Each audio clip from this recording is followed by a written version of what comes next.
Welcome back to our course. So this session provides you with a quick overview over the data type tuple. So in a tuple you can store many other objects, and therefore a tuple is also a sequence of many elements, like for example a list. So tuple is in some ways comparable to a list. However, a tuple has much less functionality than a list, and therefore we don't use it as often and as much as we use a list. But however, there are many situations in Python programming where we get in touch with tuples, so we should at least know the basic functionality and the basics of tuples. Alright, so let's start creating our first tuple by creating a variable a equals, in parentheses, 1, 2, 3. So a is a tuple containing 3 elements, 1, 2, and 3. And we can also create a tuple without parentheses. So if you just type b equals 1, 2, 3 separated by commas, this also works. And same as with lists, you can put many different data types and many different elements into a tuple. So for example, let's create a tuple c equals 1, 2.5 and dog. So we have here an integer, we have a float, and we have a string object. So that's no problem, it works like in a list. And we can also index the tuple like in a list. Let's say if we want to get the second element of our tuple at index position 1, I would expect to get 2. Exactly. And also slicing works in the same way as with lists. If you want to slice tuple c from the second element, so beginning from index position 1 until the very last element, then this also works. And also if we multiply a tuple with an integer, a times 2, so we have the same behavior as with lists, that actually we create copies of a and concatenate the copies. So we don't have element-wise multiplication as one might expect actually. And also we can concatenate 2 tuples, so we have tuple a and we have another tuple with the elements 4, 5, 6, and we can just concatenate it to a large tuple.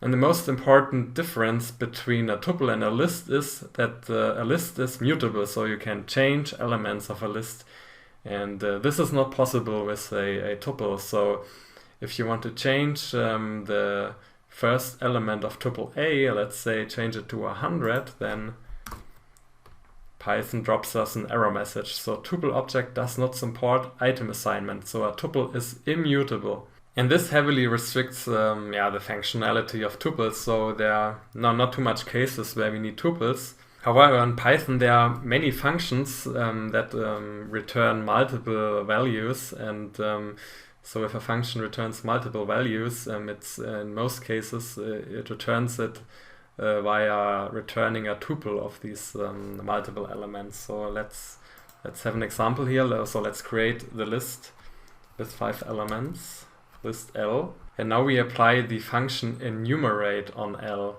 So what enumerate actually does, it stores index and value pairs of list L. So actually it stores.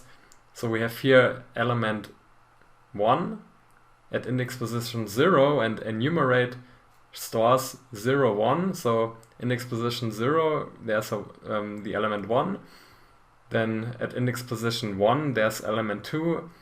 And enumerate creates and stores the index value pairs of a list.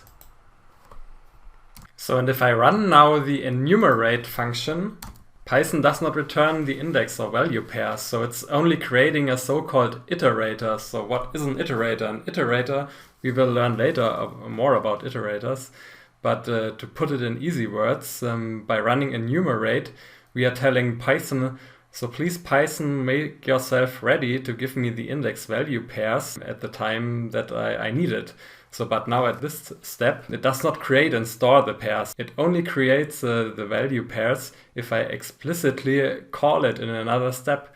And I can do it here in this case by applying the list function on our iterator object. So now let's apply the list function on our enumerate object and assign the variable m.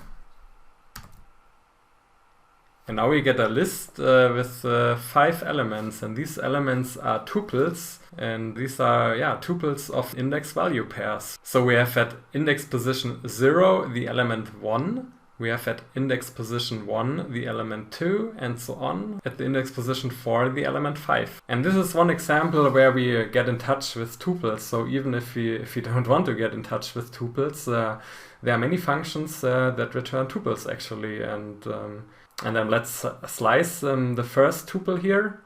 Let's say we take the first tuple at index position 0 and call it first tuple. So now we have one tuple with the elements 0 and 1. And then what we can do, we can unpack a tuple by saying, okay, the first element I call index, and the second element I will call value. So index, comma, value is equal to first tuple. And now if we print index and value, we get the unpacked elements of the tuple. So index is 0 and value is 1. And what we can also do, we can, let's call again our list L. We can transform a list into a tuple, so that's also possible. So now we have a tuple with 5 elements. Alright, so this was a quick overview over tuples. Hope you enjoyed it, and we see us in the next session about sets.